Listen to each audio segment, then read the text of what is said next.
नमस्कार बच्चों, एडुबिला point channel में आप सभी का स्वागत है। तो कैसे हैं आप लोग? उम्मीद करता हूं कि आप सब अच्छे होंगे और आपकी पढ़ाई बहुत अच्छी होगी। तो चलिए शुरू करते हैं आज की वर्कशीट। और आज की वर्कशीट है क्लास 8 के एसएसटी की वर्कशीट नंबर 26। आज की वर्कशीट सामाजिक और राजनीतिक जीवन पर आधारित वर्कशीट है और आज हम लोगों ने पाठ 1 भारतीय संविधान को डिस्कस करना है।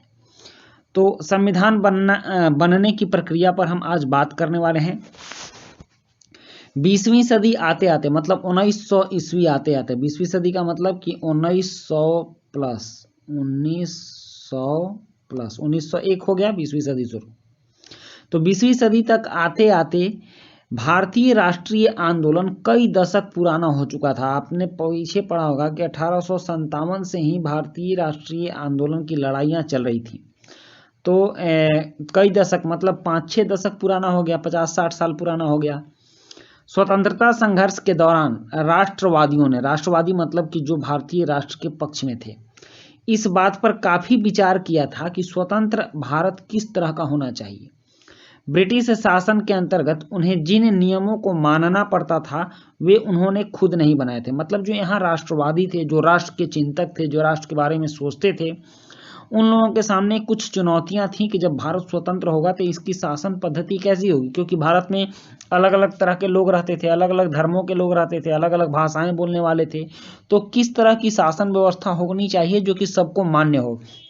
अभी तक तो जो कानून वो लोग मान रहे थे वह अंग्रेजों द्वारा बनाए गए थे। अब जो भारतीय लोग बनाएंगे वो कैसा होना चाहिए। औपनिवेशिक राज्य के लंबे अत्याचारी शासन ने भारतीयों के सामने इतना जरूर स्पष्ट कर दिया था कि स्वतंत्र भारत को एक लोकतांत्रिक देश होना चाहिए। औपनिवेशिक राज्य, भारत ब्रिटेन का उपनिवेश था। उपनिवेश किसको बोलते हैं?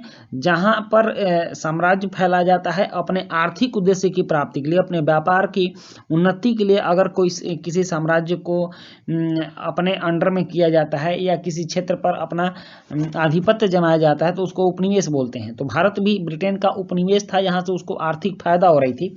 तो इस यहाँ पर औपनिवेशिक शासन चल रहा था और औपनिवेशिक राज्य था, तो इसकी वजह से अत्याचारी शासन था कि भारत से बहुत मात्रा में धन को निचोड़कर इंग्लैंड ले जाया जा रहा था।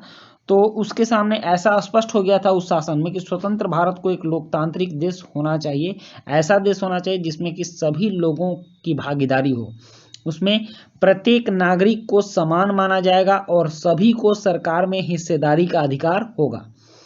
इसके बाद यह तय करना था कि भारत में लोकतांत्रिक सरकार का गठन कैसे किया जाए, उसके काम काज के नियम क्या हों। यह काम किसी एक आदमी के वश का नहीं था। इसमें लगभग 300 लोगों ने योगदान दिया। मतलब हमारे यहाँ जो संविधान निर्माण प्रक्रिया थी, संविधान निर्माण करने के लिए, उसमें 300 लोगों ने योगदान दिया, जो कि 1946 में गठित की गई संविधान सभा के सदस्य थे। और संविधान सभा का गठन हुआ था 1946 में। 9 दिसंबर 1946 को संविधान सभा की पहली बैठक हुई थी और उस संविधान सभा में लगभग 300 से ज़्यादा लोगों ने भाग लिया था, जो कि देश के विभिन्न हिस्सों से चुन कर गए थे।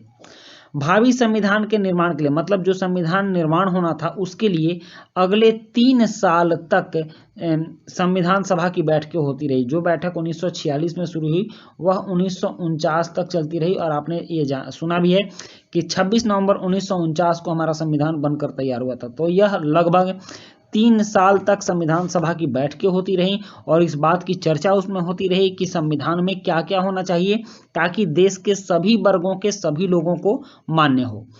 संविधान सभा की प्रारूप समिति के अध्यक्ष डॉक्टर भीमराव अंबेडकर थे। संविधान सभा के इन सदस्यों के सामने एक बड़ी जिम्मेदारी थी। हमारे देश में कई समुदाय थे, जैसे हिंदू थे, मुसलमान थे, सिख थे, ईसाई थे।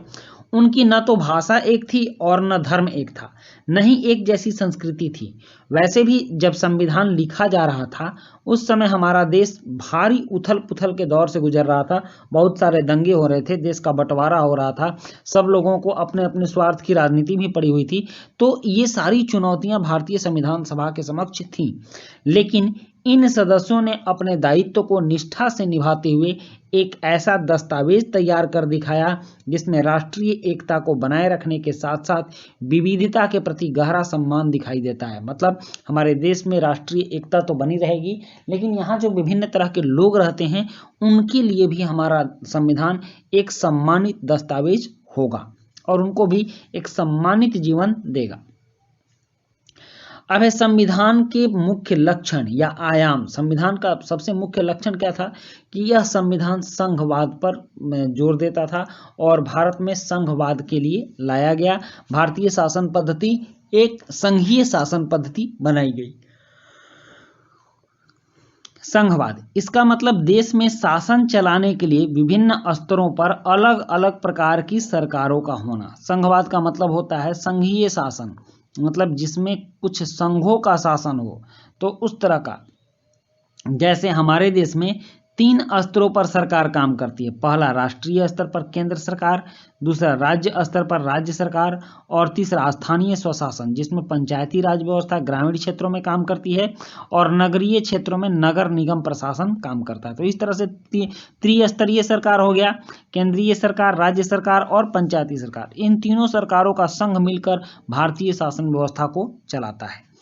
इसकी वजह यह है कि भारत जैसे विशाल देश में सभी राज्यों को कुछ मुद्दों पर फैसले लेने का स्वायत्त अधिकार हो सके, क्योंकि भारत में विविधता है। सारे राज्य के अपने अपने कुछ ऐसे भी मसले हो सकते हैं जो कि राष्ट्रीय स्तर पर सही नहीं होंगे, तो इसलिए उन लोगों को भी कुछ अधिकार दिया गया कि आप तो अपने छोटे छोटे मसलों पर अपना अधिकार स्वयं रखिए और आप उसको हल कीजिए। इससे लोगों को लगेगा कि भारतीय संविधान के तहत भारत में उन्हें सम्मान मिल रहा है। तो इन सभी बातों को ध्यान में रखते हुए भारत में संघीय व्यवस्था को लागू किया गया और लोकतांत्रिक शासन पद्धति अपनाई गई। इन मुद्दों की स्पष्टता के लिए संविधान में कुछ सूचियां दी गई हैं, जैसे कि केंद्र सूची, राज्य सूची और समवर्ती सूची। केंद्र सूची में जो विषय रखे गए हैं उस पर कानून बनाने का कार्य केंद्र सरकार करती है। राज्य सूची में जो विषय रखे गए हैं उस पर कानून बनाने का कार्य राज्य सरकार करती है और जो समवर्ती सूची में जो विषय रखे गए हैं उस पर राज्य सरकार और केंद्र सरकार दोनों मिलकर कानून बनाती है या फिर दोनों के अपने अपने कानून होते हैं। अब यहाँ 2 क्रियाकलाप है। ये क्रियाकलाप आपको खुद से करने हैं। अपने घर के आसपास के बैंक, स्कूल, डिस्पेंसरी, अस्पताल, पुलिस थाना आदि का नाम लिखो और पता करो कि ये किस स्तर की सरकार के लिए काम करते हैं। राज्य सरकार के लिए काम करते हैं या केंद्र सरकार के लिए काम करते हैं या फिर ये स्थानीय स्वशासन के लिए काम करते हैं। नेक्स्ट है क्रियाकलाप 2 कि अपने क्षेत्र के निगम पार्षद, विधायक और सांसद का नाम भी पता करके लिखिए और बताइए कि ये किस स्तर के सरकार के लिए चुने जाते हैं। निगम पार्षद निश्चित है कि यह नगर निगम के लिए चुने जाते होंगे। विधायक यह एमएलए होते हैं, मेंबर ऑफ लेजिस्लेटिव असेंबली, यह विधानसभा के लिए चुने जाते हैं।